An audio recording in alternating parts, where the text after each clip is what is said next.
Well, thanks for coming to our second online step up class. We're pretty excited to go over a lot of the stuff that we did last week, keep building on our program, and kind of do some recap of things just so that anybody that's new to the program can get caught up. So we'll spend the first half recapping what we did last week. And before we get too deep into anything as far as the recap goes, we'd like to, at our intro part today, we want to get some feedback from the people who were here live, kind of see what you guys liked about the last meeting and some things that you might want to work on or see us, the main thing is to find out what we can do so that you guys are getting out of this, what you might like to. So if there's things that we can work on, it's something we always like to do to know what your interests are. And then we want to go to the virtual people after we talk to the people here, kind of have everyone who's here introduce themselves. And if you did see the last program, let us know what your thoughts were on that. And if not, kind of tell us what you might be looking to get out of the experience.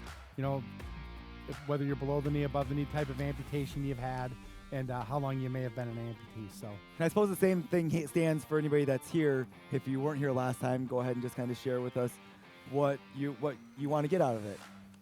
So, if you just kind of give a brief introduction and say, okay, I'm Dave Laddie, and since 17 been a amputee, and I don't know, I've been coming to these since then. So I always learn something new, different, or pick up something to work on a little bit. And I don't know. I don't know what much else to say, but that's what it is. Great. Yeah. Camaraderie, and pick up new kind of stuff. So. Thank you. I'm Julie. I've only lost my leg about a year ago, so this is newer to me. I was here last month, and I thought it was excellent. I was so happy that I came and learned some new exercises, and I found myself doing them actually at home, so that was a plus. And I feel like it helps me walk better already. So, yeah, I just like to make friends, be here, and learn new things. all right. Hi, I'm Steve. I've been an amputee since October of 19. I've been seeing Nate just about ever since, and I just came to see what his program's about and to meet some new people and go from there. Chris, I've been amputee since 1986, above knee from motorcycle accident, and I'm here to help and give support to people that haven't been an amputee as long as me. I'm Ben. I've been an amputee for going on about 6 years, and just looking to learn more and be able to get back a little bit of what I've lost from before my amputation. Okay. I'm Dave, and I've been an amputee about 8 months, and I'm here just to see what I can learn. And I know that them guys on the stand over there will teach me some stuff while I'm here. All right. all right, well, thank you guys all.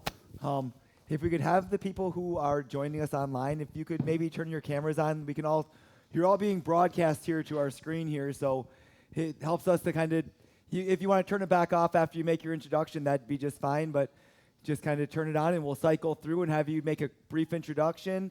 If you can just kind of say who you are, where you're coming from online, what level your amputation is, and just how long you've been an amputee and why you decided to tune in today. Hey, what's up, guys? Can you hear me? Sure can. Sure can, Jerry. Hey, I'm Jerry. I'm 10 years left below knee amputee due to a motorcycle accident. And I'm just here to learn what I can and to meet a bunch of new people. Great. Well, Howdy. Thanks for joining us. And I'm in Connecticut, by the way. Okay. Oh, great. Yeah, part of our outreach and going virtual, we found more and more people, you mentioned meeting other people here mentioned meeting other people. And we, a big part of our program is the peer mentoring. So, and what we're trying to do here is when we have people who join us virtually, amputees are less than 1% of the population. So anytime there's an opportunity, we can reach out to more people and kind of share our experiences. So thank you for joining us online. And as we get to the end, please let us know your thoughts on our program. Yeah, I'm also a mentor through the Amputee Coalition. Oh, great. Okay, great. Yeah. Yeah. Great. All right.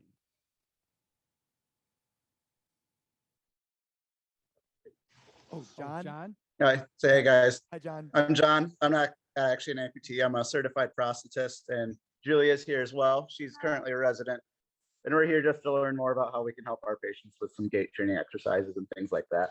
And we also have our 2 three-legged dogs hanging out here. Oh, nice. Where are you? Where are you from? Kalamazoo, Michigan. Kalamazoo. Okay. And how Yep. did you hear about us? I'm actually good friends with Abby, one of the practitioners at Bremer. Oh, excellent. Yep.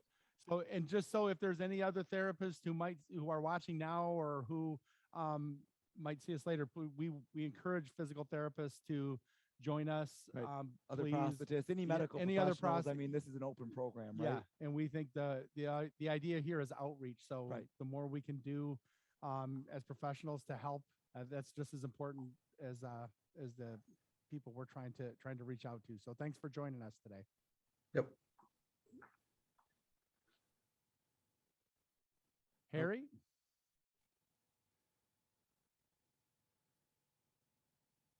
Harry, could you make a brief introduction? Can you hear us? I don't know. Is he on? Okay, can you hear me? We got you Yep, now. we can That's hear you great. now. Okay, yes. hey, my name's Harry. I live in West Michigan, and I am 6 weeks after surgery. In fact, I got my prosthesis about an hour and a half ago. So Okay. I've used it for a total of about an hour. So I'm brand new, and I'm just here to learn. All right. Great. I'm sure there's a lot of people here. What if you stick around to the end? And I mentioned how we want to bring the virtual people in for the peer mentoring. I'm sure a lot of people here or on the online community will have a lot of advice for you. I mean, you're just getting started in the process. I'm an amputee myself. I don't know if you know that, but a lot of what you're going to experience over the next few months is adapting to the prosthesis and how it's going to work, and some of the inconsistencies with the fit and how to address those with socks. So thanks for joining us, but I'm sure there's a lot of people here who are going to be anxious to talk to you. And Thank you. Look forward to it.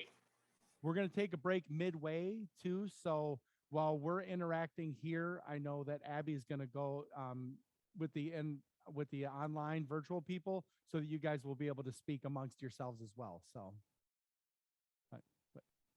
all Yeah, right. thanks for coming. Letitia? Letitia?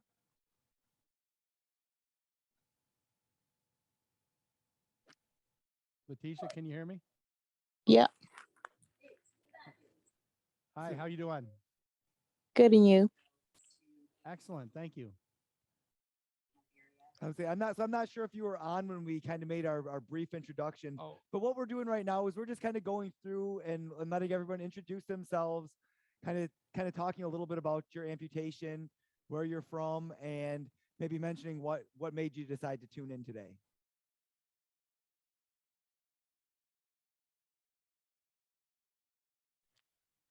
Okay, I'm from Jeffersonville, Indiana. Um, just became an amputee on Valentine's Day. It was unexpected, so I'm just trying to learn some things to see how it goes.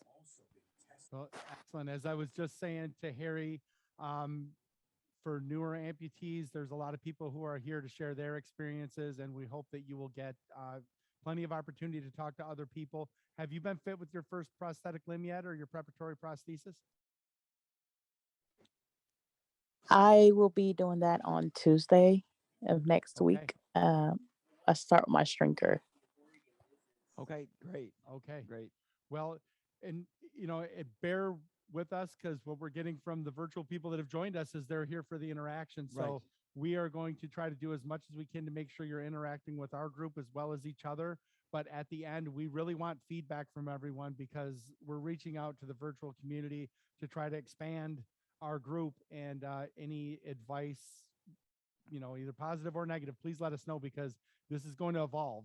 This is new to us. This is our second time doing this program, but we're going to rely on feedback from you guys to make things better every month when we meet. So thank you for joining us. And then Dana. if you're online, if you can hear us, could you please unmute yourself and give Hi, us I your can hear introduction? you. Great. Hey, Dana. Hi. Um, Forgive me because my kids just got home, so it might be a little loud. So I'm Dana. I live in Birch Run, Michigan, and I've been an amputee since September of 2021. I was in a really bad car accident in June 2021 and made the decision voluntarily to get an amputation. Just, I think it'll be better for my quality of life in the end. And I had my prosthesis in December, was doing pretty well with it, and then I got an infection in January. So I'm actually going to be back to you guys on Monday, next Monday, to get my socket refit and hopefully be up and walking again shortly. Yeah, well, we're looking forward to working with you next week too. So Definitely, well, thanks I for can't joining wait. us. Yeah, I don't know how much I'll be able to really do because I got to make dinner and stuff like that. So I'm kind of here to listen and just kind of watch. Yeah, Yeah, well, great. yeah, that's great. And a lot of what, I mean, for those of you who are, brand new to your prosthesis or, don't have your prosthesis yet or can't use it, a lot of these things, it may not be as interactive for you, but you can still kind of see what goes into the idea of how what tools you need in order to maximize your potential on a prosthesis. So hopefully you can still get a lot out of the program, even if you're not able to kind of participate through the exercises today. And then once you have your prosthesis and you're up and moving, you can come back and join in. Yep. So we're going to go ahead and get started with our exercises. We're going to go pretty quickly through the first half of things. A lot of it's going to be kind of a recap of the things that we did last week, just to touch on those. Now, anybody who didn't see last week's or last month's program, it is available online. So you can go back to the library and you can watch kind of the more in-depth explanation of how and why we do some of the exercises we're doing over the recap. And we'll break down the second half things a little bit more in depth about why we're doing them. What we're going to start with is just a kind of we're going to just recap kind of what we did last time. You want to switch sides so your prosthesis is in front? Will that make it easier to see? That might be. My left side is my prosthetic side. So right. So we're trying to put this front and center. Even right? though I have pants on. But you see the crease in my pants. So. So what we're going to start with, the first exercises that we do are all about identifying your control points inside the socket and what muscles you can use to make those contractions to control and to maybe make the idea of controlling your heel, your toe, all those things a little less abstract. So instead of thinking about what's happening down at the foot, you're able to think about what you can feel inside the socket and how that translates into control of the foot. So the muscles that we have inside of the prosthetic socket, we can still fire those muscles for our balance. And as we use and contract those, we talked about last week how those work in unison with other muscles in our core and things like that to help stabilize that. So even though the foot itself is not there, the muscles are there. And a lot of times, I've been an amputee for 27 years. We always talk about strength training. When Nate and I started touring, going to some seminars in different parts of the country, and we were working with some different people, the newer thing in therapy over the last 7-8 years is they're talking about how quickly you contract those muscles inside of the socket. So instead of just having strong muscles, we want to get you to, the purpose is to identify the muscle groups so then we can do exercises where we focus on the speed of the contraction inside of the socket. And we seem to get some pretty good feedback from people last week that they really did feel that. I know you always told the story about seeing me get tired and fatigued. So, but anyway, this is a recap.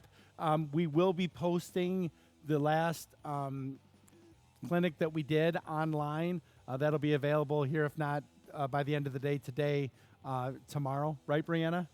So that people can go back and revisit that. So Nate will show kind of how we're starting out to identify the muscle groups and then the exercises to use them. So this is something, if you're at home, you probably won't be able to participate with this right now today, but I do really suggest you grab a partner, you grab a friend, someone, and just go through this exercise, because I've yet to meet anybody that I've done this with that didn't have it be kind of like an aha moment for them, where it something clicked inside their head that this really helped them make big strides in their control of their prosthesis. So what we do is we take a small reflex hammer or a ball peen hammer, or I have a socket wrench here. First, we have a ball here so it's important that you're using. We want to squeeze the ball together because it's that tension here. It helps us feel the muscles inside of the socket that we're going to be working to identify when Nate does the test. Yep. The other thing that's important is Scott's position. His knees are as close to 90 degrees as possible. He's trying to sit himself upright in the chair, so he's not slouched over. He has his core engaged. These are important techniques because they help to kind of. Yeah. If you're slouched in the chair with your foot out like that, you're probably not going to feel. You probably won't feel the reverberations in the socket the same way. So what we do is we just go through and we strike the heel of the prosthetic foot. That's going to give a distinct vibration inside of Scott's prosthesis that we're going to tell him to associate with the heel. So when I tell Scott heel, this is the feeling that I want him to recreate inside the socket. We do the same thing at the little toe. And we do the same thing at the big toe. Now, Scott's been doing this for a few years, so we're not going to go through the whole demonstration. But if you were someone new, after you've done this maybe 3 or 4 times, gotten a feel for it, I'd have Scott close his eyes, and I'd say I would hit an So area. if you tap, and then I could say, I feel that at the heel or the posterior aspect of the socket. So that's at the little toe. Okay, That's little okay. toe, yeah. That's all right. We didn't No, go, but you that's got it. okay. I mean, this is that these shows somebody that's even done this for a long time.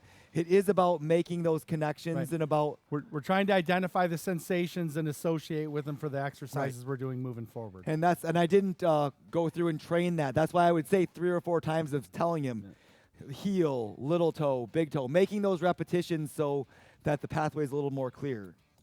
So little toe. This is big toe. Big toe. So big toe, heel, Heel. heel, big toe, little toe, Little toe. little toe, Little toe. big toe, Big toe. heel. Yeah. Yep. Okay. So It's going to be difficult to do by So yourself. the question is, what if you're at home and you didn't have a partner with you? And I mean, the answer is that's going to be a difficult thing to do by yourself. I really suggest you make a plan in a time where, if you have a friend or a relative that would be willing to assist you, that you'd kind of grab them and make a plan to do this. The next set of exercises are pretty helpful for identifying the muscle groups Yes. if you can't do Right. the sensory test here. So that'll Right. be a starting Right. point. So where- we have met people that maybe they have some neuropathy or some nerve damage or things like that. So they're not able to discern the different areas. And that's okay.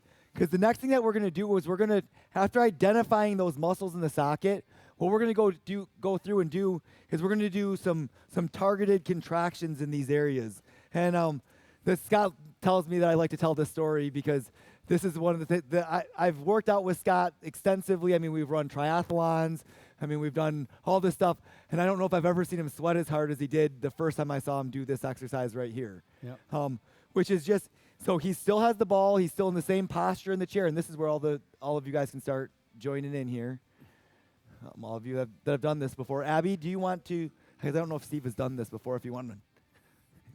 Yep. And the day that Nate and I attended this seminar, it was actually 2015. So I had been an amputee for 21 years. And people would Right. always say, okay, you're pretty active. You get around.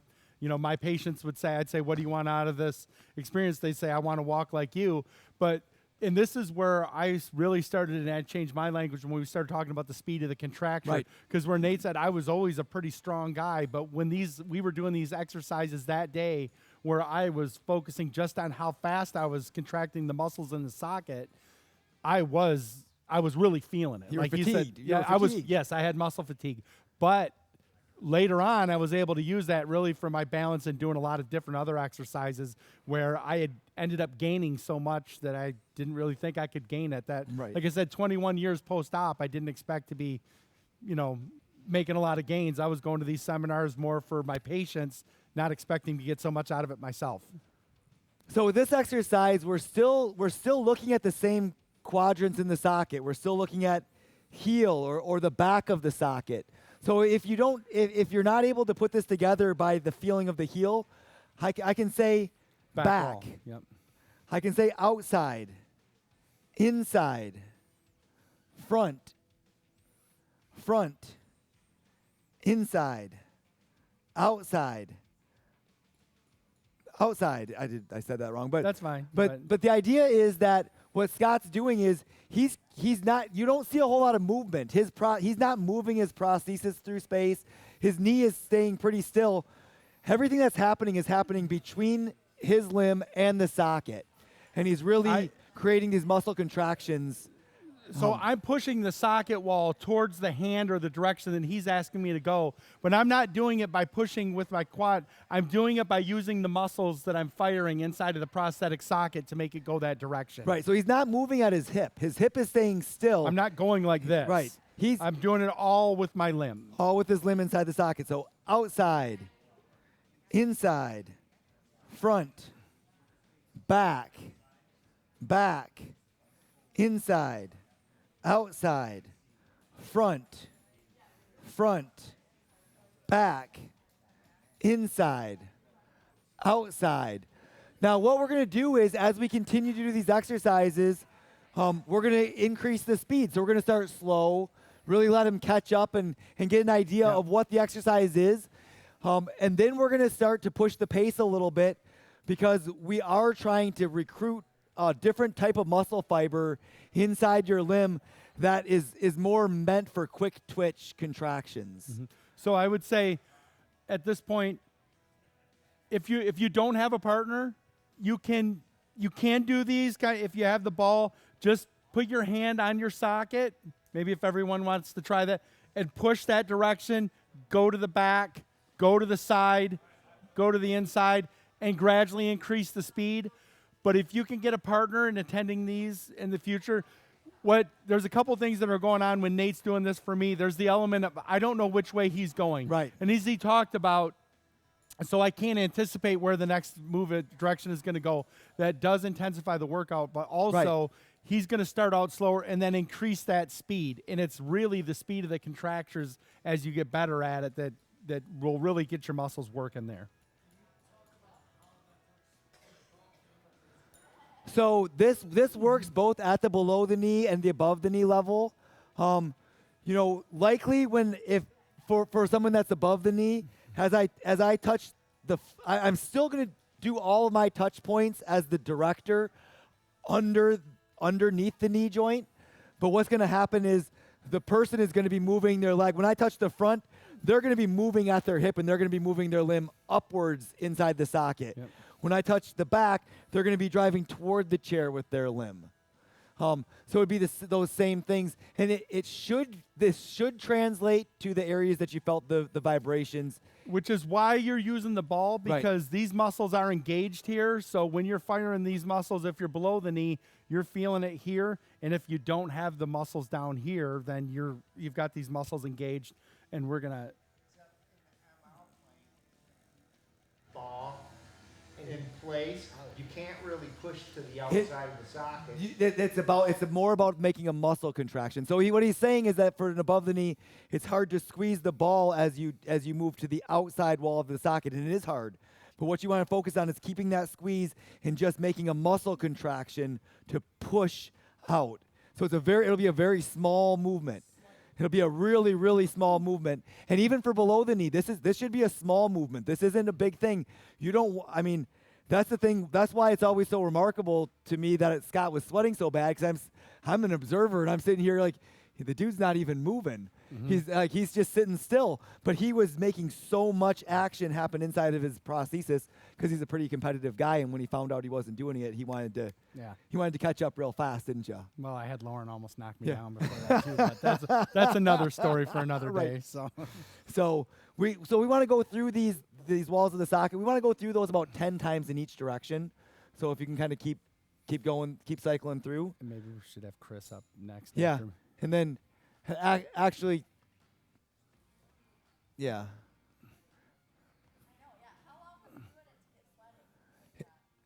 It may have not been. We did several exercises. It was a compilation. It wasn't just this exercise. It was there were some other ones that were involved, but they were all. Yeah. They were all. He didn't get out of the chair.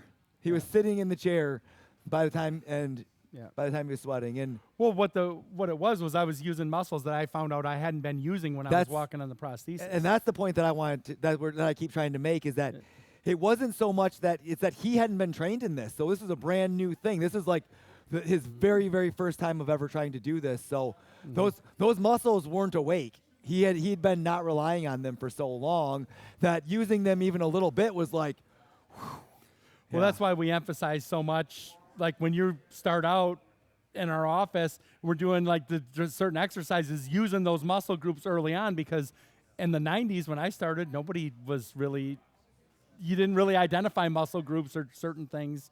So right, I found out that I wasn't using muscles that I could still use to ambulate. right. You want to get Chris up? Sure. Chris, do you want to come up here? Do you want to come up here and demonstrate?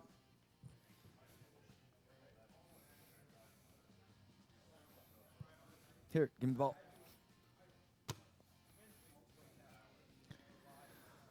So we're having Chris demonstrate kind of quickly as a transfemoral amputee. Yeah, So go Chris ahead and isn't squeeze. above the knee, so. So yeah, so his prosthesis is here, and so I'm still going to come down below, outside, and see.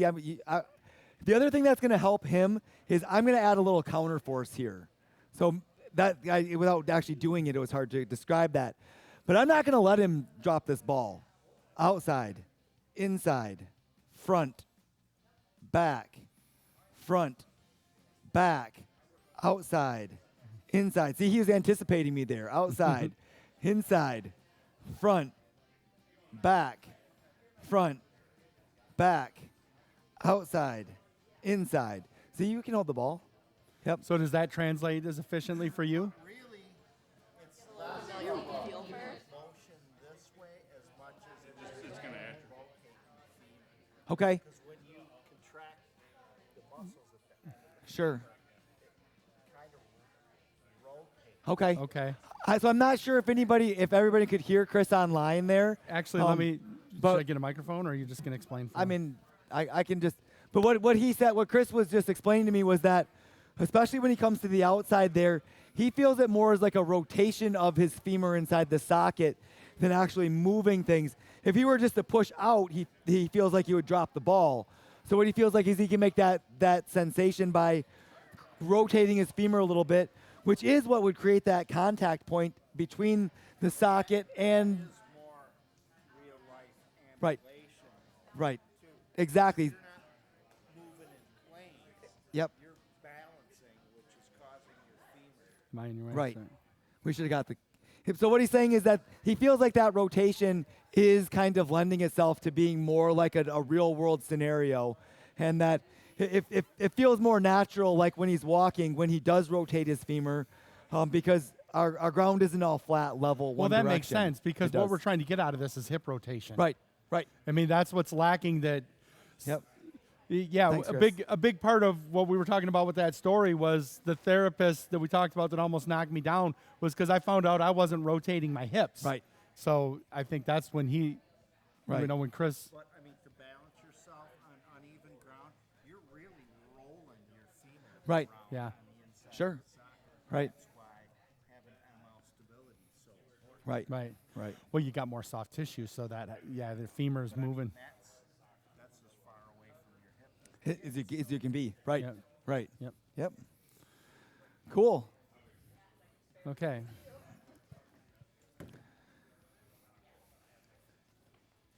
So does everybody feel pretty good about that exercise if we had a chance to kind of go through it? How's that working for you, Julie?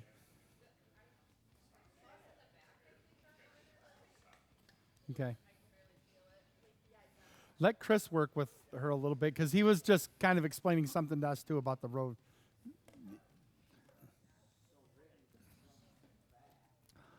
So that's all the seated exercises we're going to do today. The rest of it's going to involve standing up. So, I guess we're not caught up yet. Julie was missing some of the stuff he was talking about, and I just saw Blair was working Yep. with her, so he's just kind of going. But we can continue. Okay. I just wanted him working with her because. So the next section is going to be standing up. So if everybody wants to go ahead, and we're just going to kind of do this stuff together here.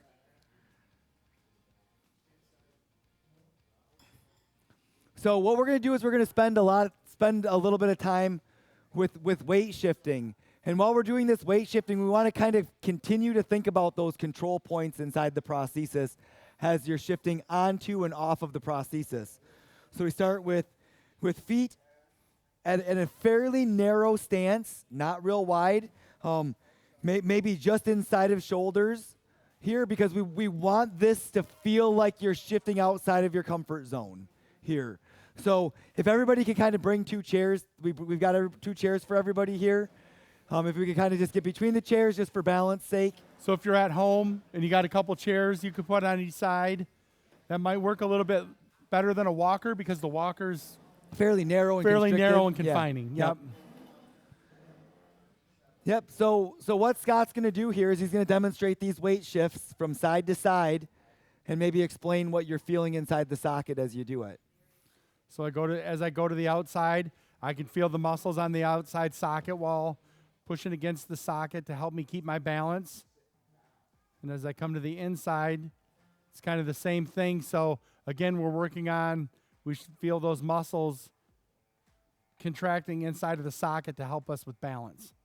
Everybody feel? Yes. Well, that's what I mentioned earlier about, so these muscles, you talked about the glutes, how they work in unison with other muscles. And really, when I started running after I was doing these exercises, found that, why when I run, am I dipping? Because I'm really trying to work hard on just my extensor muscles. And I found that all of a sudden, if I plantar flexed or pushed my toes down inside of the socket, which obviously that's not doing anything when I run, then my core would stay stable. So I talked to several therapists, and I finally found one that said, well, when you plantar flex or push your toes down, that actually stabilizes all the way through and helps your extensors so that you don't get that. Because we all know that dip we had when we just do regular walking and how we got rid of that by firing the extensors. You think when you're running, it's just so much happening so much quicker. It's so much more dynamic. And you really couldn't stop that dip. I would see videos and be like, man, I'm really working so hard to push on my extensors. Why is that happening? So I just found that to be very interesting.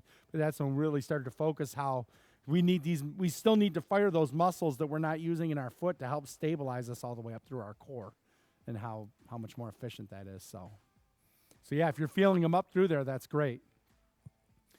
So this is a great exercise to do just this way, but as we want to make it a little bit more challenging, we use a TheraBand and apply a little tension. So if everybody wants to start, go ahead. Yeah, that's why it's up in the middle. We're going to do 20 of them. 20 in each direction. So at home, you may not have a TheraBand this time, but we'll recap on this next time so that we're kind of showing how everyone can do the muscles or work these at home by themselves. And we're introducing the TheraBands and other ways that you could do them with someone else. So if you have a partner and a TheraBand, next time we'll kind of revisit this a little bit shortly so you can work on this latter part of these exercises at home. But you will find effectiveness of it just shifting your weight back and forth. It just intensifies it with the resistance. And then what we can do is, as that gets to be easier, I can change my direction of my pull. Do you feel how much more intense it is, though, with the... Yeah. I don't know that it gets easier, but... What's that? He's over here like, as it gets easier, I'm like, well, you're not. Well, I didn't mean easier. I meant when I want to make this harder. Yeah. It's the way I should have said it. When I want to make this harder, this 45-degree angle is about the hardest one. This is the hardest angle. And if we do one direction, we want to make sure we balance it out and do the other direction too. So, Julie, do you feel that getting to be more intense? I just didn't want you to think I break out a sweat like the first 20 seconds of exercise. You're like, what am I dealing with here? Yeah. What kind of triathlon right. is this guy doing? Right. Okay. Next, we're going to do the same thing, weight shifting, but now we're going to go from heel to toe. Rocking back and forth from heel to toe. So we still want you to think like from side to side, the inside, outside muscles inside of the socket.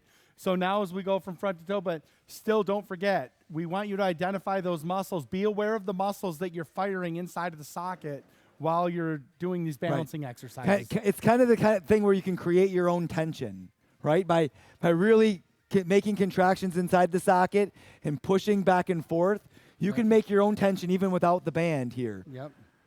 The band just, again, makes it a little bit more challenging, or a lot more challenging, actually. So again, let's do about 20 of those. Just go through. So I'm just going front, back.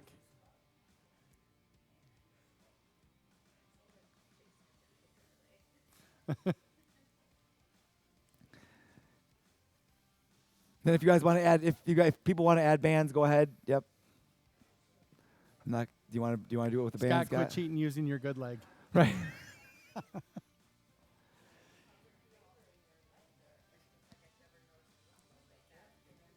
kind of looked at him like, and he said, well, I'm missing 7 toes, so he only has 3 toes. So he said, I totally get it. So I'm feeling those muscles from the front wall and the back wall of the socket. So he's kind of like Scott. All right. After everybody's done with that, then what we're gonna do is we're gonna do staggered stance in both directions this time, so it doesn't matter. What we're gonna do? Demonstrate with the band. Oh, we can demonstrate with the band. Just So, typically, I'd start with this. I'd start to one side here, as he's going front to back. I'm just doing what I was, front to back, but with the band. See, most people have already started doing that, so. But you can see I'm just going onto the toes. So just imagine you're on the prosthetic foot and you're rocking from your heel to your toes. And then, so right now, I'm pulling away from Scott's prosthesis, and then I'm gonna switch and make it harder, and pull. Thanks, partner. Towards pulling towards his prosthesis, and this is where maybe you have to push yourself out of your comfort zone a little bit. I mean, do you feel? How does this compare when I switch sides, Scott? I mean, I'm definitely working the other side more intense. Yeah. Yeah.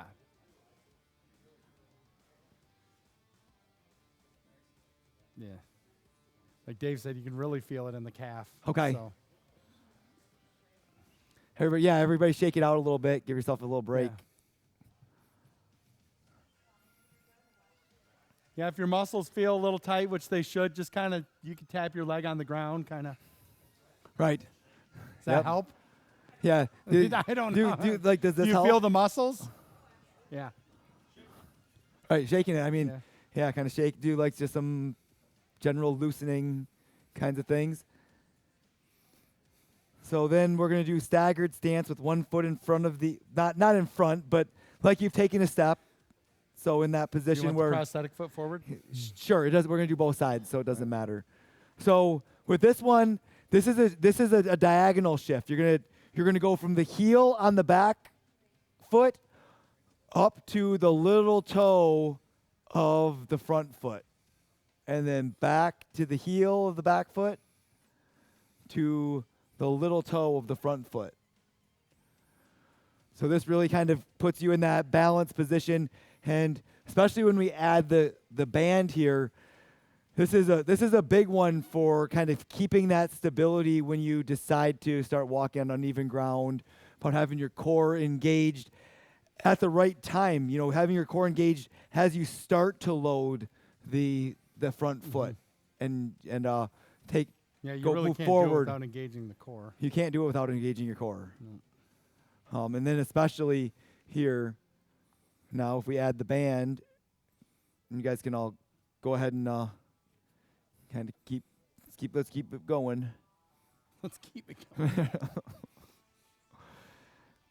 So I'll start by being straight behind him, and I want Scott to tell me I'm gonna move in a bunch of different directions. I want him to tell me what's the hardest one for him. Well, that one's pretty on the inside of my calf. Yeah, that's pretty good right there. It's a pretty hard one. Mm-hmm. How about as I come diagonal away from your or towards your prosthesis? Well, now I'm just working the opposite side to the outside Okay. wall, like more the little toe. Is that easier, harder, or just different? Right now it's easier because I'm given The other side that's fatigued is break? Yes. Yeah. So it's hard to say. Then how about if I come straight to the side? That's easier. That's easier? Yep. How about That actually is good for helping get you in the proper position. Like with the resistance, you have to really use your muscles from the angle to get there. okay? So that's kind of a good starting point, definitely from Yeah. side to side. So how about I don't know, I'm on the other side?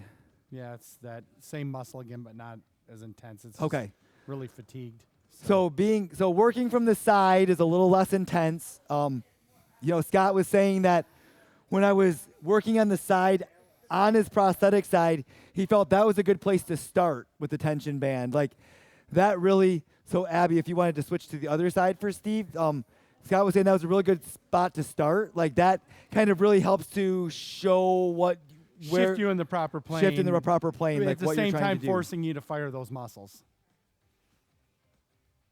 Because you really, when you're working at the angled with the resistance, you need to really fire those muscles to go against the resistance of the band. Does, I'm way stronger than you think, dude. he doesn't get it. No, but everyone thinks 'cause I'm like this small girl. I was like, All right. Everybody feel like they got a pretty good workout of their limb inside the socket? Okay. Good. So Like we're I gonna said, we're I'm gonna the girl shift gears version of and my we're gonna dad. start working up a little bit and work some different muscles and give the ones that don't get we're gonna give those ones a rest for the rest of the day. They're not gonna get hammered. The muscles inside the socket aren't gonna get hammered on the same way Yeah. anymore. Because I think those ones wear people out. Yeah, those are, well, because think last time we ended there. Right, exactly. Yep. So the next thing that we're gonna do is called the heel strikes. Yep. So do you want to go ahead and demonstrate what a heel strike looks like? So now we've got to think when we're doing this, the purpose of this exercise is we want to engage the extensors and the muscles on the back wall of the socket. So this is an exercise. This isn't like you're taking a step. So if I say do a heel strike, we don't want to see you do this. We want you to exaggerate as if you're using all your force. And I always say, I want to hear that heel drive down into the ground as hard as you can. So to do that, like I'm going to try to go. You hear that noise? If I Where's just the go mic? like this, you really want to as hard as you can. So to do that, oftentimes what we see when people are walking with the, you want to demonstrate the sound? Yeah. Good.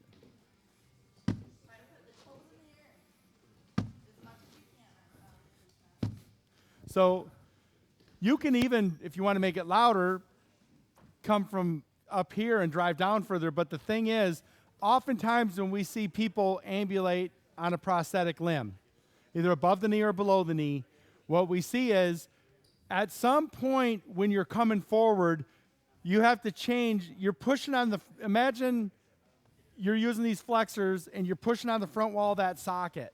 At some point to do that, you have to change direction and push on the back wall of the socket, and we want you driving the heel down into the ground. This is what we often see. People are using their flexors and they're kind of throwing the leg forward and they're letting gravity bring the heel down. But tell me, has anyone seen this before on someone walking with a prosthesis? See what's happening? They're not using the muscles. They're using the prosthetic limb like a crutch, okay?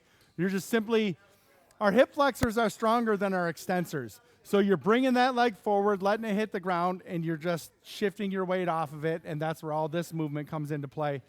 Yep. So, so to start out, I'm gonna show you real the quick. first thing Steve, that come has to back. happen, you start out with the foot behind you, okay, on your toes of the prosthetic foot. This is my prosthetic side. So doesn't matter if you're right or left, get the prosthetic foot behind you. And we want you to initiate flexion, bring the leg forward, and change direction. You got to push down on the back wall of that socket to drive it into the ground. So when I say set, I want to hear everybody's heels driving into the ground together, okay? So when I say set, everyone's prosthetic limb should be behind them on your toes. You see how I am here? And when I say strike, we're all together going to go. So set. Ready?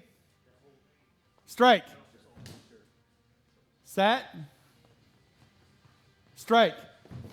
Now you should feel these muscles engaging back here. Is there anyone not feeling that? Dave, are you feeling it? Okay.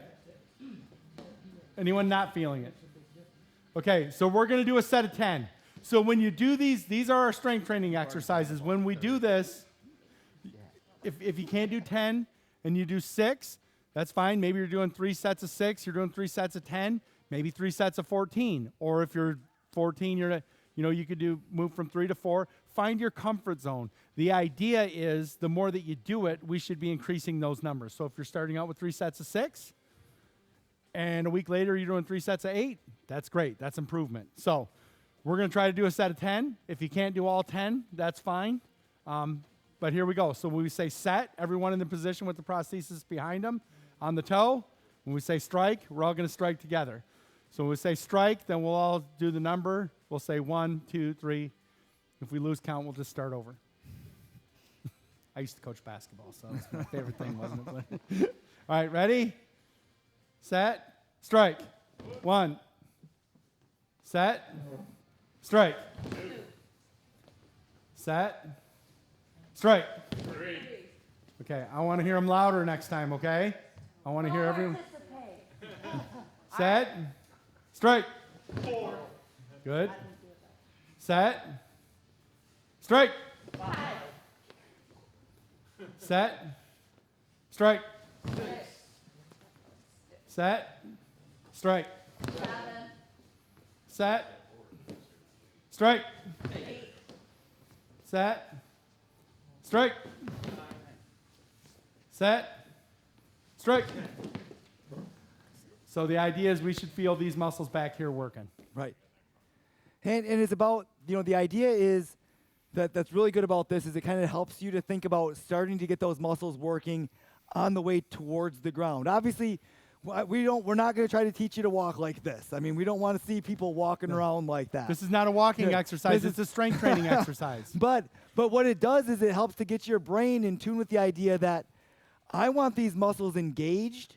I want them active and ready and already firing, not just ready to fire, but already firing before I hit the ground so that when my heel touches the ground, no matter what direction things are, these are already strong and engaged and ready to pull, ready to propel me forward. So it's really, if we go here and then try to start pulling, we've already started to transfer our weight. That's when we start, the ground starts to throw us around a little bit. When all this stuff is engaged from our core all the way through here, that's when we're able to kind of traverse across uneven terrain and some of those things. And also, we had a lot of people kind of talk about having difficulty walking up inclines.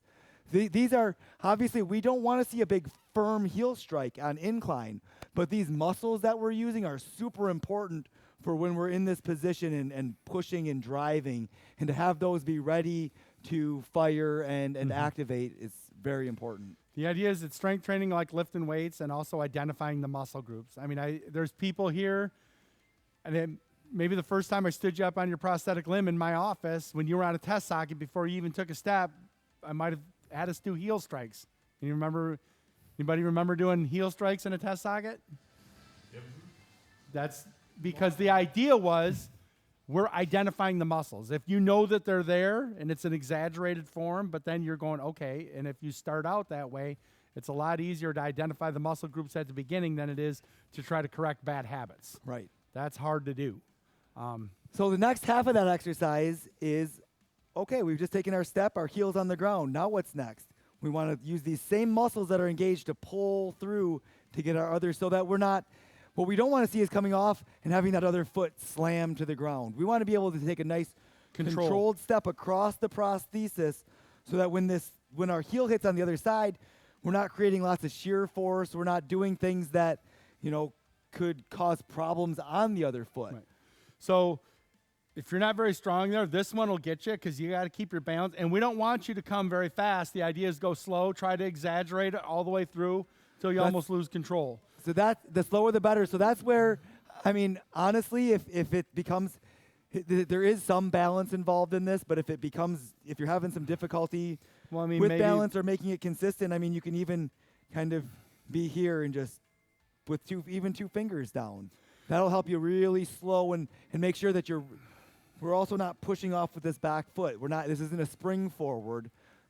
It's not a calf building exercise for that side. It's a hamstring building exercise for this side. What I don't want to see is anyone pushing off with their sound foot. So it's almost everything's initiated from. This comes up and then we're pulling. So Scott, the same I extent. guess we'll make an exception for you. Scott, were you right?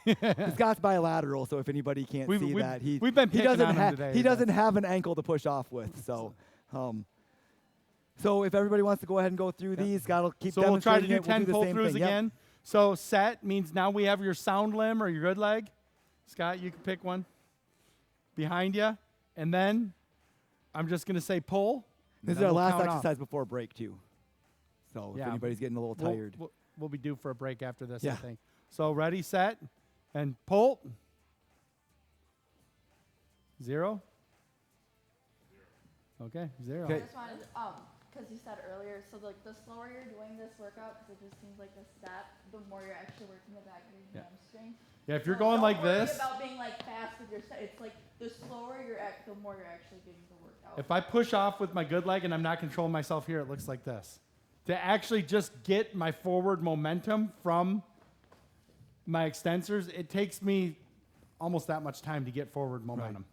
Right. Okay, so ready, set, pull. 2. Set, pull.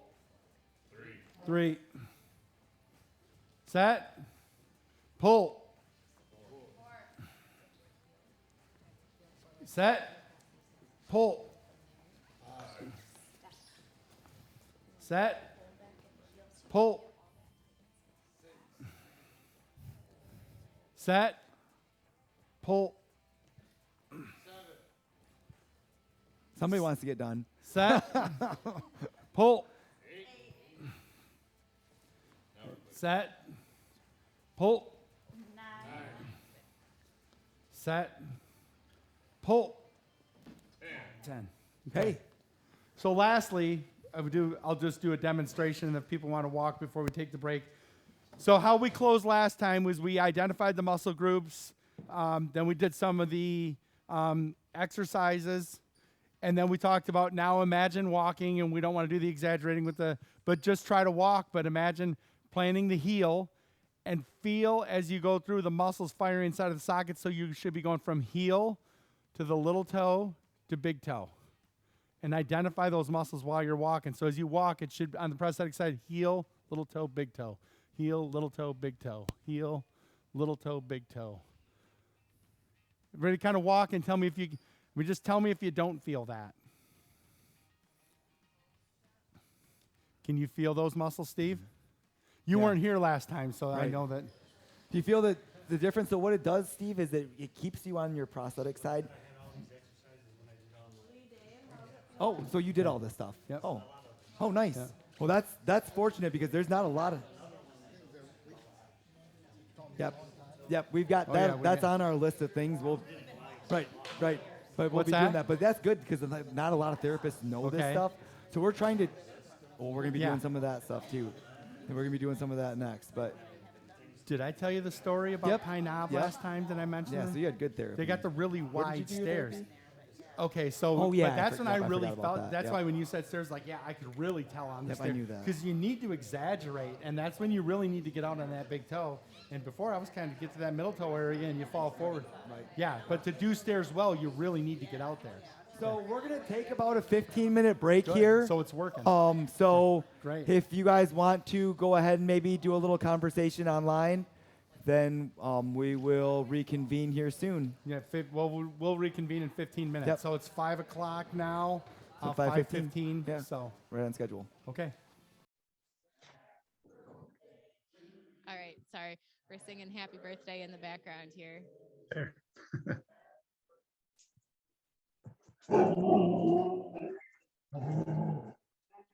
We always have to bring in goodies and snacks. That's the one benefit of being here live, but we always make sure people have goodies because as much as we like to hope that people come for the exercise, we know that it's really being able to meet and interact with people and sometimes the snacks too. So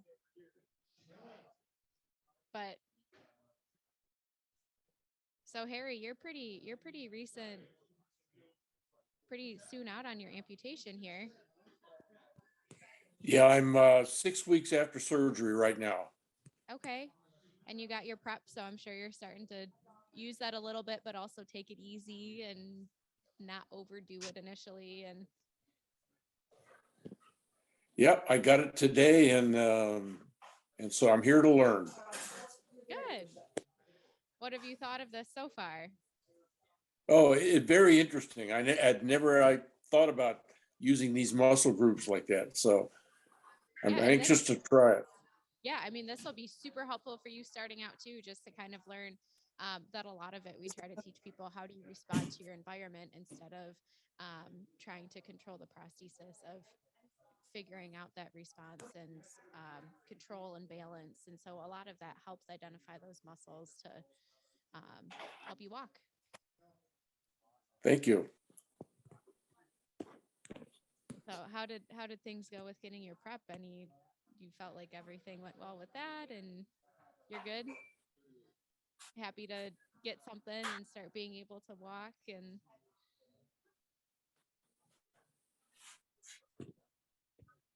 I know that can be the hard part, is just waiting to start getting things moving, right?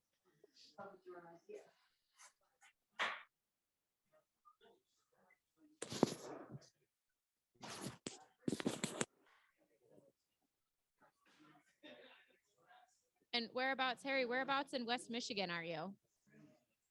I actually live in Spring Lake, which is right between Muskegon and Grand Haven. Oh, okay. So that's almost over in John's neck of the woods a little bit. Yeah, I grew up about an hour south of there. I don't know if you've heard of the small town of Hopkins. Usually call it close to the Gun Lake Casino, if anybody knows where that is. And But John, what have you thought so far? How's this been? I mean, it's definitely been helpful because, like, I know we were talking about it earlier when we were down in Florida, but the whole like actually controlling the prosthesis with the muscles as opposed to just swinging a leg around, giving the patient a little bit more responsibility with their leg essentially to walk better with it. And I mean, I'm sure you have a lot of people too that are just passive walkers that don't put in the control and trying to figure that and how to communicate it. And Yeah. it's kind of a And good tool. Yeah, and it just gives more things to do at appointments, like that follow-ups and a delivery, just to really not just give them a leg and tell them good luck, but to actually make sure they're walking well on it. Well, and I think the biggest thing too is it's hard with therapy, right? That you only have physical therapy for so long, and then so who takes responsibility for that then long term, of making sure that patients are still getting the training that they need when they're no longer in physical therapy. Yeah, especially a lot of times when insurance only covers 12 visits of physical therapy, and that's never enough. Mm-hmm. Yep. So Harry, are you in physical therapy now too? I start physical therapy next week. Okay, good. How long has this been going on, knowing that you have this and knowing that you don't have an idea? How long has it been going on, knowing that you have this coming up and knowing that you don't have an idea? Sorry, I missed that in the background. What was the question?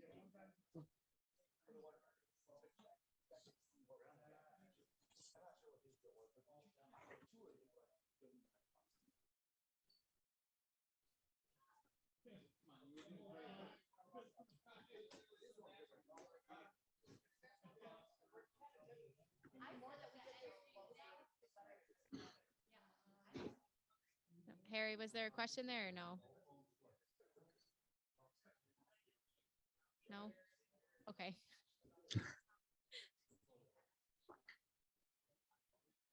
So I know Scott and Nate were mentioning it, but they said something about like posting these videos online for reference down the line. Oh yeah, yep. So Perfect. it'll be available to kind of go back and look at. And I mean, this is something that you can't reach everybody in Michigan. And so the more people that you can get hands-on that have the same skills and can help teach as many patients, that that's what we're here for, and we want to help as many people as possible. So the more Yeah. prosthetists, the more therapists, the more people that we can work with. It's just a different way of approaching therapy and helping people walk with their prosthesis and kind of optimize their function. So, yep, it'll all be available online after each session. And then a lot of this, so it is kind of built as a progression that we start with some of the basics and then refer back to a lot of the techniques from past sessions and kind of start building on a lot of that. So, a lot of the people that we have, I mean, even through the introductions, you guys heard that we have people that have been amputees for 25 years. And getting back to some of these fundamental things that when they go through it each time, they continue to take things away from that to learn and say, oh, okay, yeah, like it's not a step backwards, it's a step forward, but learning how to use things optimally. Gotcha. Because that's kind of some of the feedback that we get with some people. If they'll look at it and be like, oh, like this seems very basic. But when you haven't had that type of training before, that it can be very beneficial. Yeah. And obviously you got to start little and build up to something bigger. Yep. Right. Yeah, it'll definitely be nice to have a reference to give patients to, because obviously there's only so much time in the office, so have Right. something to link them towards. Right, to go Yeah. back and say, okay, when you're at home, here's some things that you can do. Yep. And then we've been good for the online groups, trying to send out a list of things to have on hand too, and trying to make sure that we know like ahead of time of like level of amputations, Mhm. and kind of how to modify things. So we do a lot of transtibial and transfemoral, but then also with like partial foot. So it's a little bit different than when you don't have the Yeah. socket and you're trying to go through the steps of identifying like heel, little toe, big toe. Mhm. So how that translates to different levels. Cool. But yeah. Yep.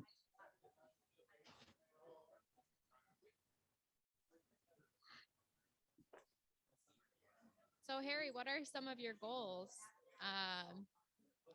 with your prosthesis? Any activities that you want to get back to? Well, yeah, I hope to be back playing tennis here in another couple of months. But you know, since this is the first day with my prosthesis, I'm just wondering how fast I can take it. But yeah, I want to be back and be on my bike and start playing tennis and that sort of thing by this summer, certainly. Nice. Yeah, I mean, tennis is a big one that there's a lot of kind of small little steps and a lot of control. And we have a handful of patients that have gotten back. And then riding bikes too. I mean, we're starting to get into the nicer weather this time of year, right? So you're like, okay, there's more stuff that you can do outside. You're not just going out to shovel the snow and salt the driveway, and can actually get out and enjoy it a little bit more and not be worried about the ice. Yeah, well, I still got snow in the yard, but it's slowly getting thinner. Slowly, less and less, right? So how Well, long it sounds have like you these played? exercises would be a good thing for you too, just to, especially with tennis, with all that side to side movement, really having a good control of your prosthesis by working on these muscle groups is going to be huge for you. Yeah, so how often do you do these presentations? So we host this once a month, up through, I think the last one is June, and then we usually take a break for the summer just because the weather's nice. We find that a lot of people are out traveling, camping. There's a lot more to do outside. So we kind of let people go and enjoy their summers. And I mean, we also like to go camping and travel too. So it's a good time of year to do it. And then we start back up usually after Labor Day. And so then we host it once a month. Okay, thank you. But there's other exercises that we post online too. And so there's a lot of resources that we've been trying to just make things as accessible as possible for people, because we had been doing this regularly. And I'm new to the team here. So Scott and Nate had been hosting this a lot before I came on. But with that, when the pandemic hit, we found that a lot of things got shut down. And so we've been trying to navigate how do we broaden our audience for people that one can't make it in person or that live across the state, or we've had people at our last one from all the way on the other side of the country. So trying to just broaden our audience and include more people and make things as accessible as possible. But yep, once a month. How long have you been playing? I played tennis through high school and college, but how long had you been playing for? Is that something you played kind of your whole life? Have I been playing my whole life? Is that what you asked? Yeah. Yeah, I have. I've always been very, very active. So, and we live on a lake, and I have jet skis and boats and all the toys that go with the water sports. So looking forward to getting back into it this summer. Nice. Yeah, so Scott, the one that's been up on the stage, he's a big water skier. Loves to get out. So even on his prosthesis, he gets out on the water, and it was one of those things that just figuring out how to do it again. And he can carve it up pretty good on the water. Well, someday I will too, hopefully. Right? But I mean, that's also something with being on the lake. I'm sure you brought this up, but mentioned to your prosthetist that, yeah, you're on the lake, you're around water, so they can make sure that the leg that they build for you can handle that. Just so that's something that we usually consider of when we're picking out components of, okay, he's going to be up and around water. So those are all good things to tell him and make sure that he knows what he or she knows what your goals are. Yeah. John, have you worked with a lot of people that play tennis? Not tennis in particular, but we have a coworker who's an above knee amputee who does a lot of skiing, snowboarding, water skiing. What else does Jake do? He does everything. Skateboarding. He's rough and tough on everything. So he's a good one to test stuff out. Yep. Yeah, he's always the patient model when we have companies come in.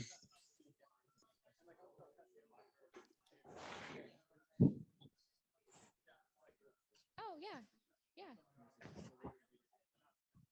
Okay. And then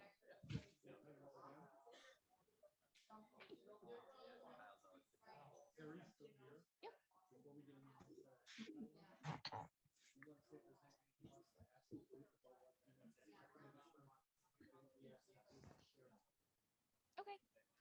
All right. So Harry, we're getting ready to start this back up here, and we're going to put you in the spotlight a little bit. Just because we have people that have been through this and that have been where you're at. So if you have any questions for the group here as we start bringing everybody together, and then we're going to ask them too if they have any tips or tricks or pointers, advice, things that they wish they would have known kind of earlier on. So we want to make sure that we connect you and kind of have you talked to people that have been where you're at too. Thank you. Is that okay? Yeah, great. Yeah. Okay.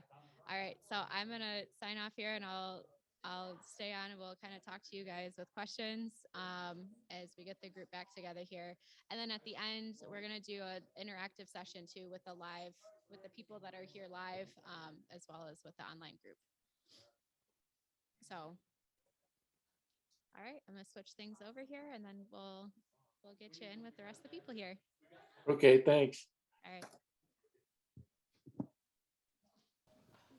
Okay, we're back. I'm back. Okay. Can you hear us, Bill? Can you hear us?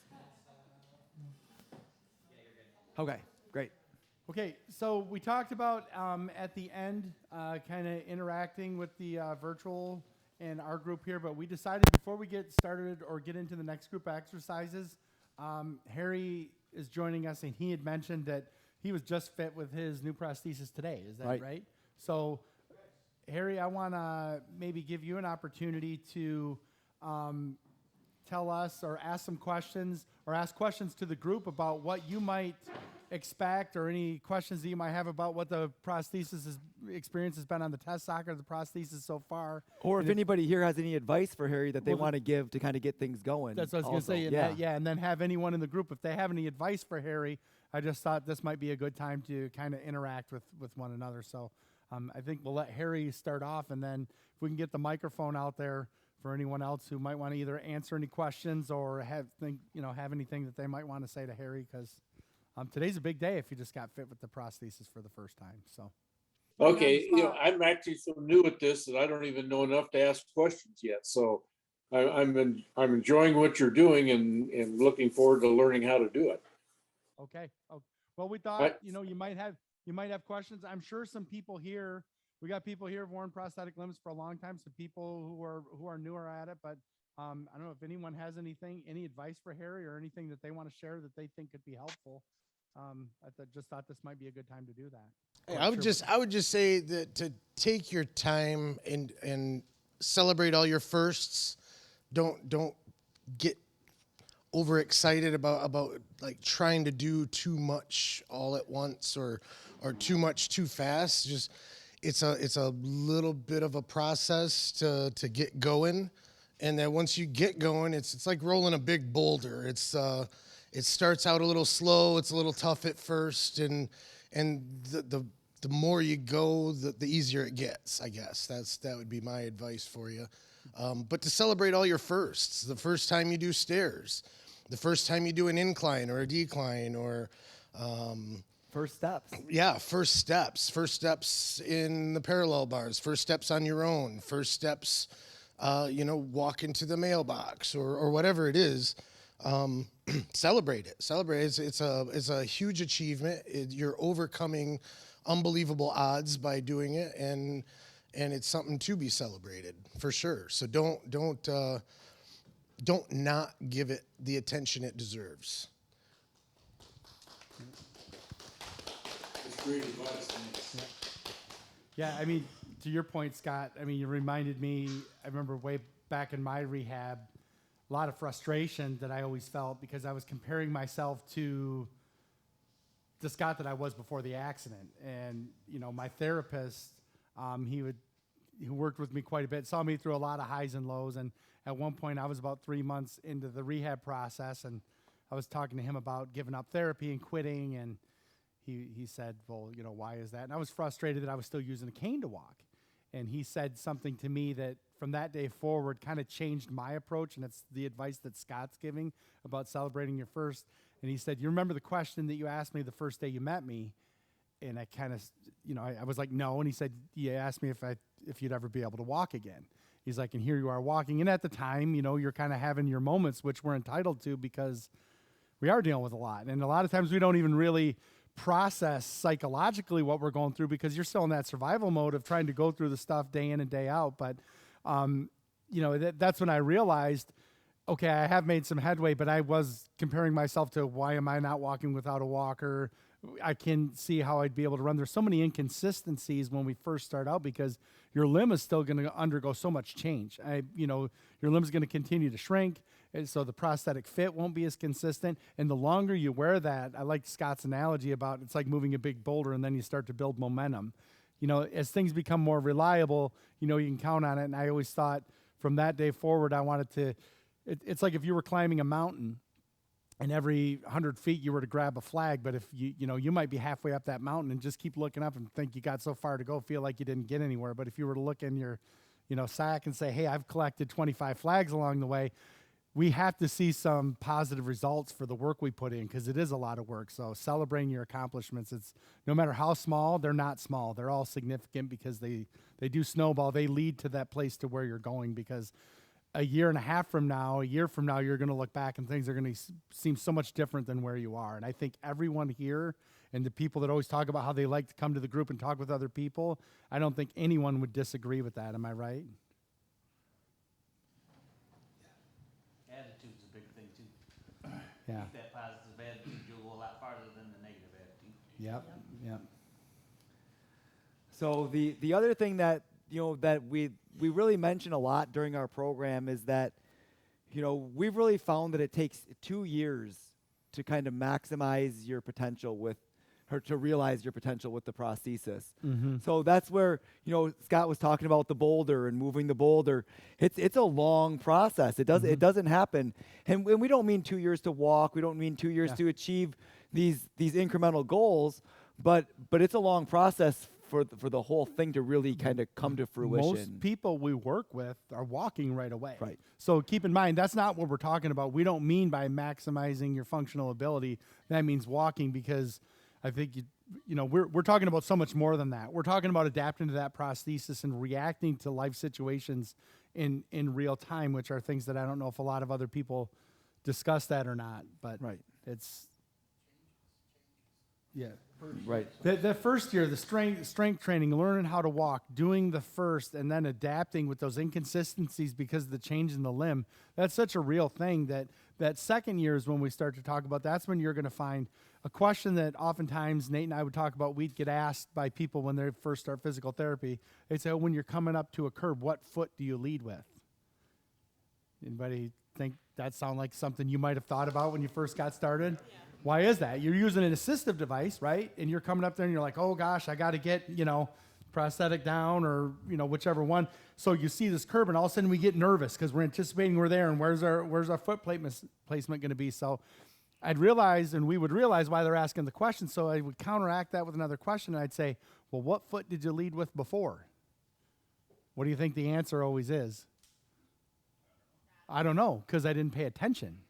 That's what we mean about reacting to real life situations. Before, when you walked, you continued to take steps until you came up to the curb, and then you just stepped over whichever foot was in. And you can get that way on the prosthetic limb. If you're walking up steps foot over foot, if a ball rolls out in front of you, right, or a branch, you just step over it. And that's what we mean about reacting to your environment, reacting to circumstances.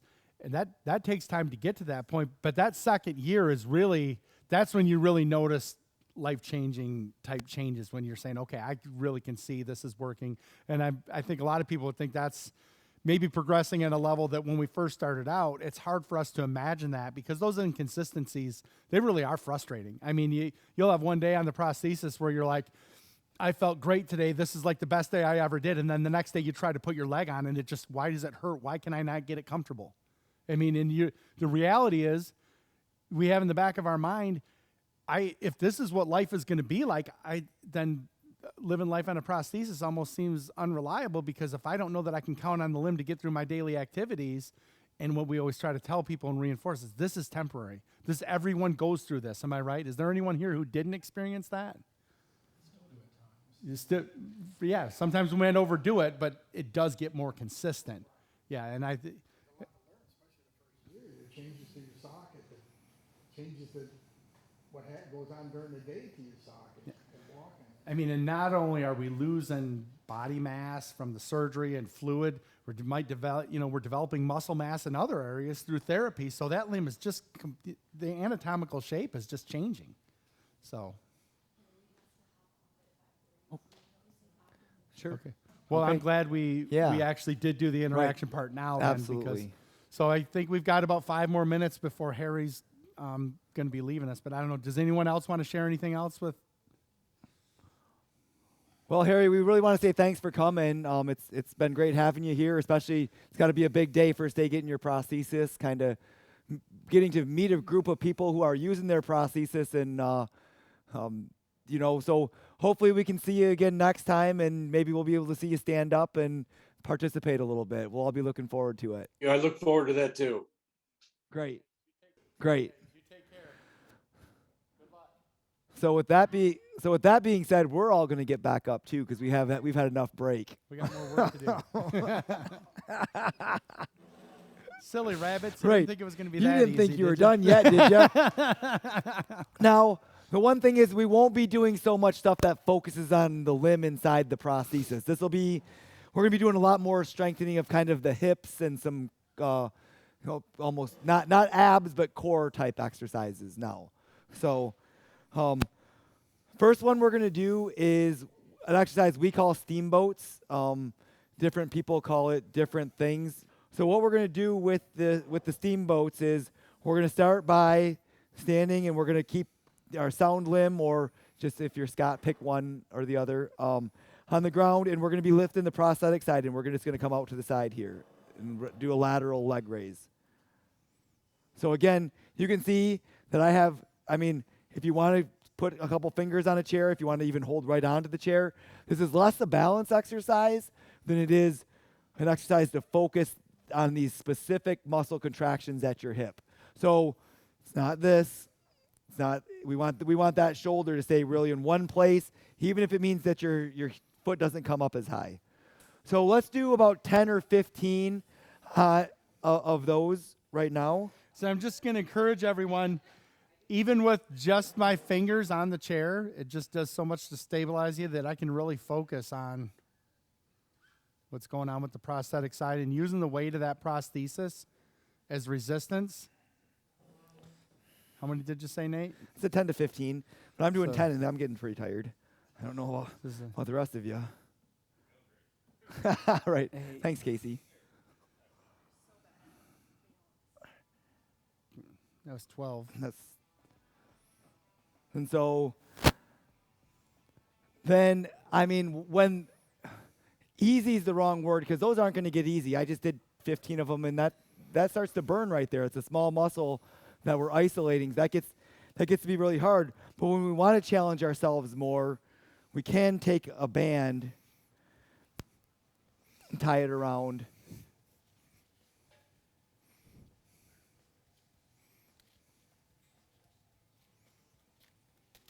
This is really a great exercise for the bands, and I'm going to grab the chair too for this one because this is going to be hard.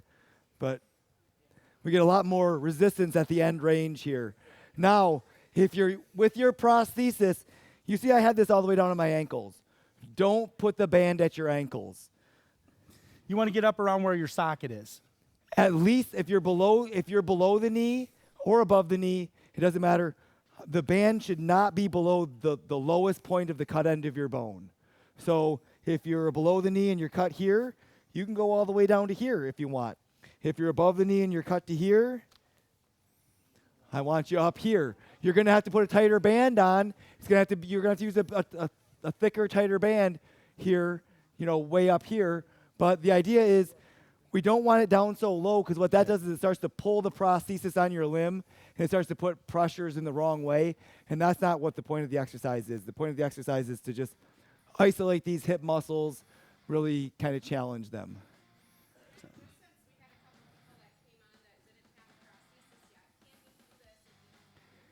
Yes, this is a great exercise without the prosthesis, but again, safety, safety, safety. If you don't have a prosthesis, if your limb is healing and you're in a position where a fall could traumatize your limb and maybe slow down how fast you can get your prosthesis, hold on to something.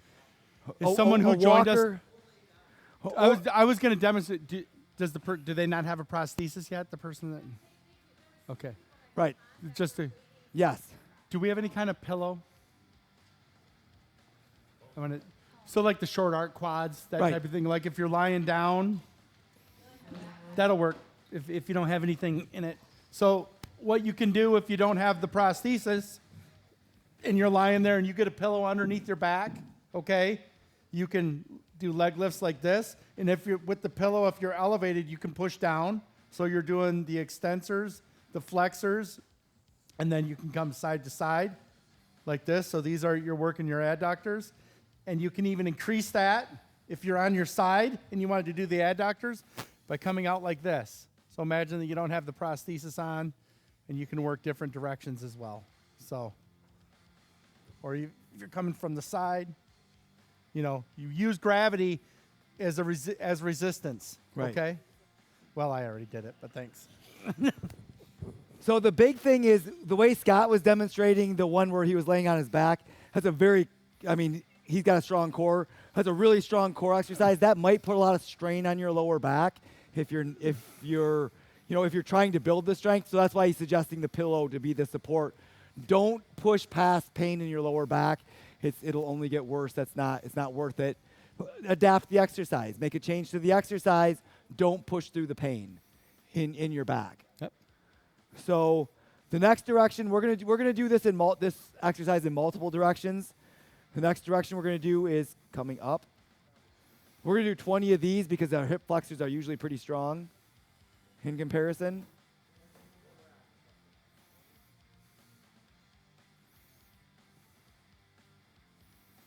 Again, if 20 is too many, you can stop early. It's okay.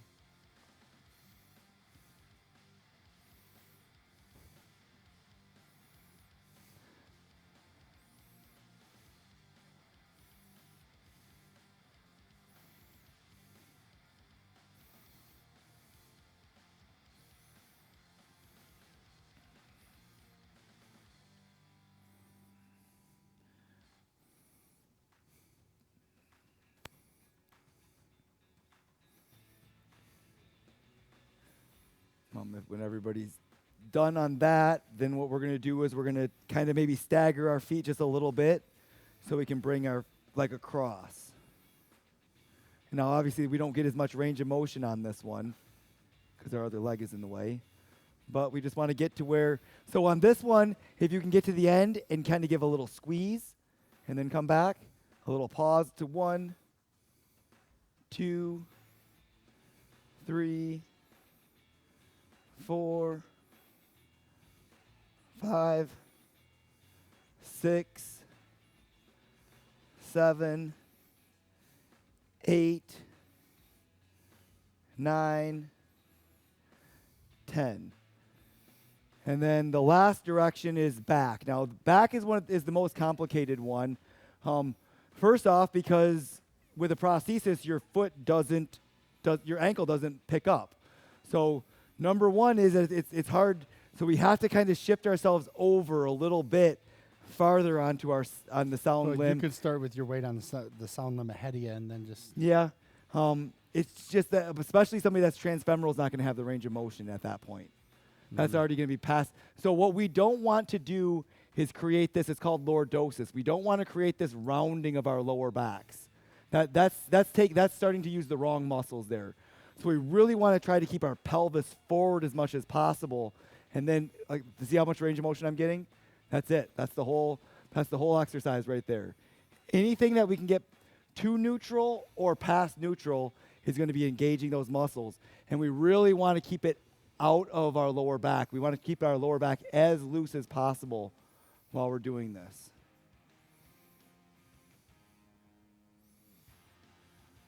So like Scott was showing, for people that are transtibial, starting back here to get a little bit, that'll work. But our transfemorals are really going to have to just shift over onto that other side and work in their active range of motion. So Julie, a little shorter than that. Not quite so far. A little short, yep, even shorter than that. There, that's it. That's the whole thing. Now you can feel where that muscle is, and when you get to the top, give it a little squeeze. Especially these ones that we don't get much range of motion. It's good to give it just a little bit of a squeeze at the top and hold.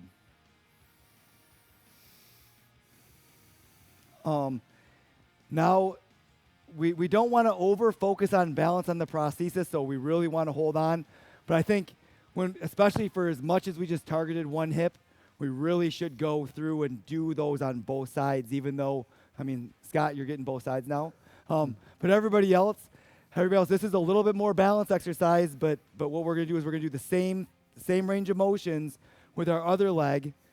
We'll start with out here. We just want to try to keep things as balanced as possible. And if we start to work one hip, it'll start to kind of twist our pelvis and things can happen. Get our spine out of alignment. That's not fun.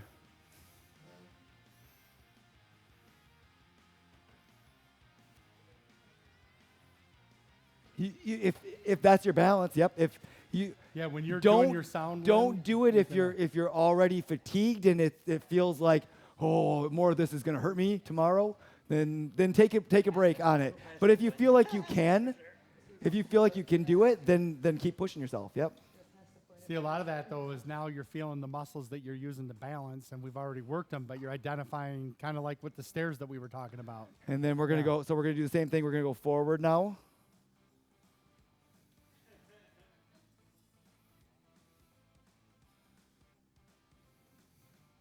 So we've been joined by else, Suzanne. I don't know, Suzanne, if you want to turn your camera on, maybe everybody would want to say hello, or we'll say hello anyway. Hi, Suzanne. Yeah, hi, Suzanne. Thanks for checking us out. And then we're going to go across again. Do you guys notice much difference in the hip on one side or the other? Do the muscles feel different based on which side? Tight on both sides. Me too. I don't wear a prosthesis, but same here.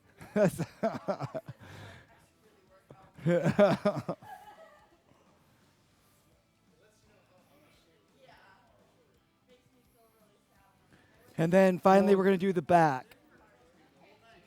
The nice thing about using the assistive device or the chair to balance yourself is then you're not straining the balance on the leg that's down, and you can Right. focus more on the muscle, muscle group that contraction, you're working. yep. Otherwise, you're doing this the whole time, and you're not really, Right. You're still getting some exercise, but it might not be as targeted on the muscles you're looking for, right? It's a toss-up between.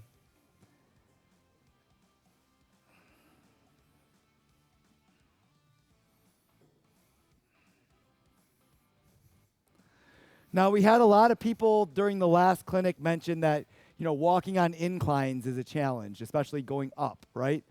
That was a real common theme that we heard from a lot of people. These exercises right here are really good. So the main muscle that we use to go uphill is our glute. So these are really glute focused around our hips. So these are good muscles for walking uphill. And we're going to do a little bit more of that too. But first, we're going to do a balance exercise. Then we're going to get to some more uphill type. Pull-throughs are big ones also, yes. Pull-throughs are big ones for that because you're kind of focusing on that hamstrings, glutes, the muscles behind your leg. Yeah, if your extensors are weak, you're going to have difficulty walking up an incline. So the next one we're going to do is the tall cones here. And we're going to do, about 10 or so of these. I don't know if you want. And you can see. So go ahead. For the effectiveness of these, we really want to use the assistive device because we're not trying to do this quick. I don't want to see a tap, okay? If you're not, we want a very controlled. So you might find as you start to lift up at this point, you're really driving your muscles back into the back wall of that socket to kind of hold your balance and to keep your balance. But as you come up, your weight starts to shift to that muscles where you might feel the little toe starting to engage.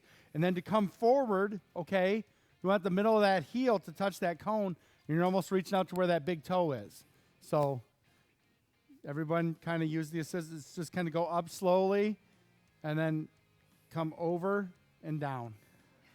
So with this exercise, no matter how slow you're going, try to go just even a little bit slower. Yeah. Because it's really, what it's doing is it's not about this leg that's up in the air at all. It's about that leg that's down on the ground and keeping that balance throughout the whole range. Do you feel those series of muscles engaging though? Does that make sense the way I explained it?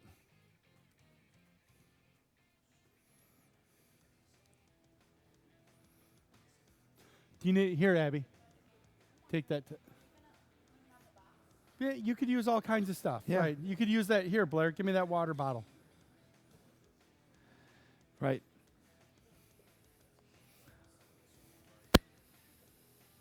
What's on my now? Is it good?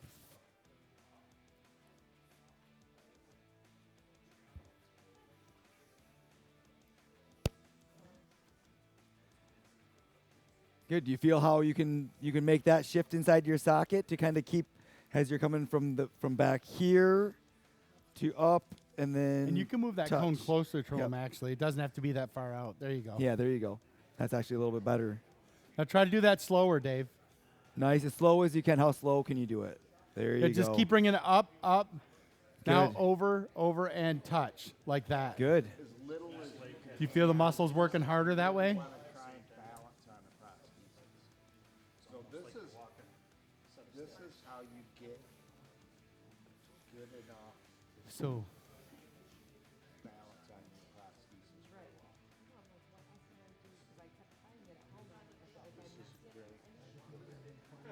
Yeah, if you do this 10 times a day, you'll find it easy to balance.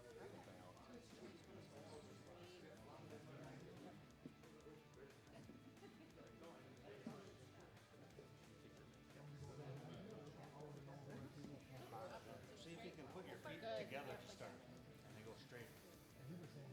Don't call me tomorrow. Yeah, that's a little better. You were doing a lot from the side before. You just go straight. Straight. yeah, when you first imagine you're just bringing the knee straight up. Just bring it up before you go over. There you go. Yeah. Yep. There you go. Yep. Yeah. Yeah. Exaggerated, just like that. Yes. Yeah. Yep. You need a taller cone. Okay. Last exercise. We get to sit down, Yay. but it's chair squats. Well, we don't stay seated. So the last exercise that we're going to do is also an exercise that's targeted for going up hills. So what we're going to do is we're going to do what we call chair squats. We want to focus on these. This doesn't mean plop down, stand up. That's not what we're doing here. This is an exercise. So part of walking uphill is our posture, and it's getting into a leaning forward posture as we're going and leaning into the hill. So what we want to do is we want to think about that posture with nose over toes. So as far forward as I can lean on the way down, and then slow myself down to the chair. And then if we can get up in the same position, lean forward, forward, forward, nose over our toes, and then up.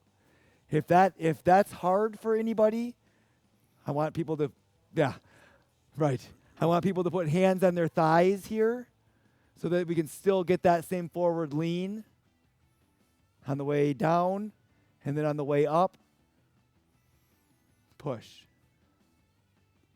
So everybody go ahead and try maybe 3 or 4 of those let's try 5 of them for everybody. But it's a real slow, if our volunteers can kind of go around and kind of help.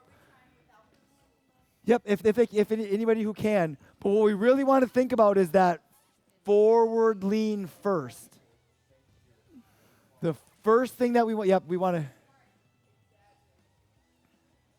Yep. Like you're leaning, like a gorilla. So get yourself into that gorilla. Now lower yourself down to the chair. That's it, Dave.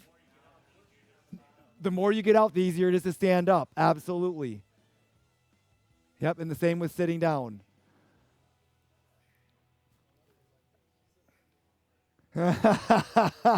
Well, she may have had an influence on this. No, I'm kidding. Is there anybody that's having trouble with this? Because we have an adaptation. So for those of us that doing this exercise is too hard, there's 2 adaptations for at home. Our number 1 adaptation for at home for this, if it's too hard to do this exercise, is to sit at our sink. Put our hands on the counter at the sink so we have something to hold on to so we can still do the same exercise. And then we can use the sink to help ourselves up. So at the sink. So that got a little something to grab. So having a little something to grab. Sinks are usually anchored pretty well, so that's why I recommend it. But that way you can support yourself on the way down, and then you can use it just for that little moment that you keep, so you get some momentum. Another thing that you can do is do them shorter. Put a pillow on the chair. Do something to raise the chair up so you're not going quite so far deep. A 3/4 squat, a 1/4 squat is better than not doing anything at all. Mm-hmm. Doing this right here is better than not doing anything. Getting lower, that's better. The lower we can go, the better. But the idea is we got to start somewhere, right? Another thing that might be helpful, if you're sitting here and you're trying to do a squat, you see how you get the heels up and everything? The below the knee amputees in particular kind of demonstrate this with me. Everyone kind of stand up. So now as you go down to sit, turn your feet out a little bit. You see how I'm doing this here? Now try to go into that seated position. And you should find less pressure in the prosthetic socket. Did that feel easier? Please don't use a stool chair with wheels or anything. Unless you're doing this adaptation, which you want to go show, and we're going to show the stool scoots. Okay. So again, if you're doing these at the sink, you've done these for a while, you're like, okay, what else can I do? What's another exercise? Here, another exercise to kind of prepare ourselves for this. So you're just not strong enough to do a squat, or you know what? If you're strong enough to do squats, these are still good exercises. Yes. We call these stool scoots. So if you have like an office chair or anything with wheels, if you notice that if I'm pushing back like this, you're still using those extensors. And this is a good exercise, so you can just go from one end of the room like this. So when you push, you're working your quadriceps, which are another big important muscle for kind of propelling ourselves upward. This isn't quite the same thing, but going forward and back here, this is actually, you're really having to pull on the back wall of that socket. This can get pretty fatiguing pretty quick. So if you were to go forward one way and then go backward the other way, feel free to do that as well. You could do that wheelchair. Actually, Chris, can we have you come and demonstrate? So we had the question, can someone with a transfemoral prosthesis do this? And Chris brought up a good point. He said it's going to vary per the type of knee that you have. There may be some people that with the type of knee component you have, you may not be able to. But he will demonstrate someone with an above the knee. So the forward, obviously, he can't get the prosthesis to pull for him. But then backwards, he's able to push down with his leg once he waits for the knee to bend. So he's got a microprocessor knee. That's why that knee is not coming back as quick. This is too high. Yeah. Well, you want me to adjust it? Well, it should go down all the way.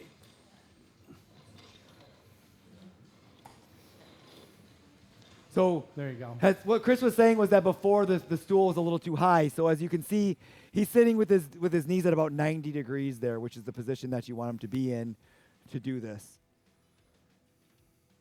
You could just turn around and go back all the way across the room. Yeah, there you go.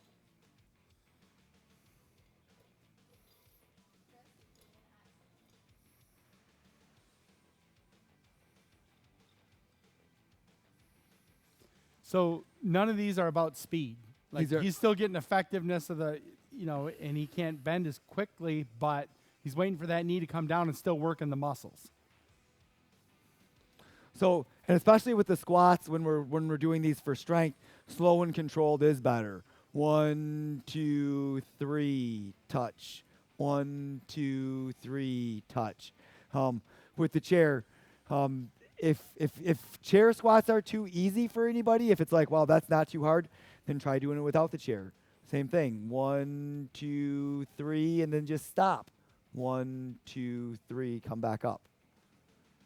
So those are exercises that are going to be really important for later on when we start to walk up a hill, because what we have to do is we have to be able to, with the prosthesis, can you show like planting into the toe and driving up? So as you can see, I'm really trying to, I'm on level ground, but notice what I'm doing, I'm keeping my weight more on the toes, so I'm bending the knees more, so I'm just kind of pushing into that, okay? Do we have a band you can use for resistance? That's what I was just about to do. I went the wrong direction. I got one right here. So with the resistance band, I can even lean further forward. So you see that? So I don't have an ankle, so I'm landing with my knee in flexion, okay? So if the knee's in flexion, I get on the toes of the prosthesis, and then I can drive that back. See how I'm driving back as we go, but I'm making sure that as I land, my knee is flexed and I'm on the toe. Do you notice that he's not getting a heel strike in this position? One thing that's going to be really overly challenging is on those slopes. If you extend out and put that heel down, you're at a real mechanical disadvantage to try now to get yourself and propel yourself all the way through. So we don't have ankles. Below the knee, above the knee. Neither one of us have ankles. So when you kind of get to that point where you're on the heel and you're going up an incline, all we have is the heel, and all we can do is drive forward at that point. If you can use the resistance band, maybe kind of get me. If I land on my toe, I still have room this way to drive that ankle down. I can use the muscles by going back here. Are the pull-throughs a lot harder than the heel strikes? They're very hard. So essentially what you're doing is a pull-through up an incline. We would try to avoid that at any cost, correct? That's why this adaptation, because it's a lot easier to do this. Something's got to give somewhere because we don't have an ankle. So by landing on your toe, you can create it so that you can drive that back as opposed to this uphill. I don't care how long you've been wearing a prosthesis, that's going to be pretty tough. Right. Right. Yeah. That's a good, yeah. I mean, if you're in a situation where you're faced with an incline and it's intimidating, you can always go sideways too. You know, I mean, you can go, I mean, the idea here is to teach you how to navigate on your own, but we were talking earlier about firsts. I think, Scott, you were talking about that. That first time you get faced with a really steep hill, we don't want to be barrel rolling down it. So if you're, you know, if it's too steep or something and you find that it's intimidating, you could go up, you know, and if you're, say, above the knee or transfemoral, we don't want that knee to buckle, maybe leading with your sound limb and using the prosthesis to go that way. For stairs over the handicap ramp at an entrance. I will take the stairs. So the consensus here is that people prefer stairs to inclines. Stairs are easier to navigate than an incline because the ground's flat that you're pushing into, right? Work each step. Okay. You know, Right. Like each step might be a little bit more work, but overall, because your foot is able to be flat on the ground, you feel more stable, more secure. Is that a good? It's a balance thing, like because your foot's flat. The incline, or when you're going up the hill, you're leaning into it, Yeah. so you're already off balance.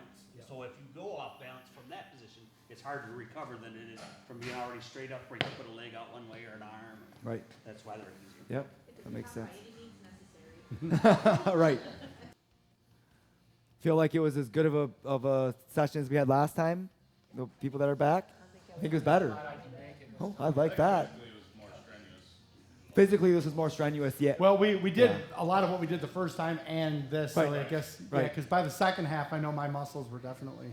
This is probably about as strenuous as we are going to let the program get. I mean, we'll be varying the exercise some, but this is about the intensity level because it's a lot. Well, there's the part where we're going to get Casey to do another triathlon, but that's. Oh, we weren't supposed to say that out loud yet. That'll be a little bit more strenuous. Yeah. Right. Well, everyone who joined us, yes.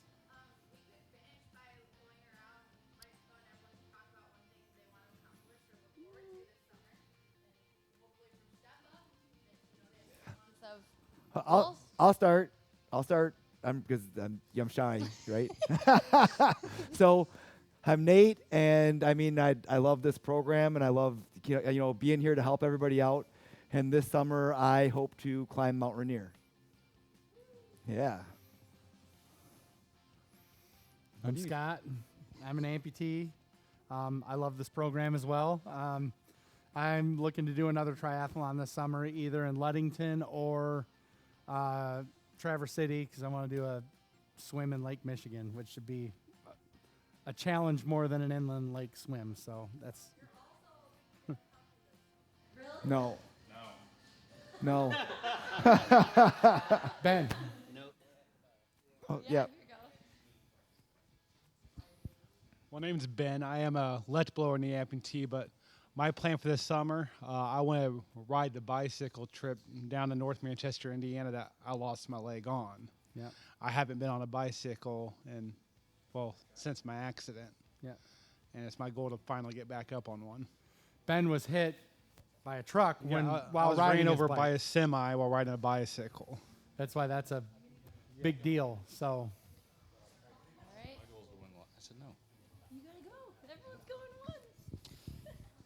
My name's Casey. I'm an amputee for 10 years, and this summer I hope to go watch Scott run a triathlon and not be in one. And not be in one. That would. And I'll be very successful at it. This is all new to me, but I'm going to work as hard as I can to get like the rest of you guys. All right. Yeah. Does anybody else want to talk about a goal? Anybody else have a goal or want to? Yeah. It doesn't have to be something, it doesn't have to be a lofty goal, but anyway, well, thanks everybody for coming. I think we had a good, yeah. I'd just like to thank everybody for helping me get through my birthday. I really appreciated it, and it's good. Well, happy Just birthday, yeah. Happy birthday. Thanks for spending it with us. That's great. All right. Thanks a lot, everybody. All right, we'll be back in April, second Wednesday. What's the date, Brianna, of the next one? 13th. Wednesday, April 13th. Yep. We'll see everybody then.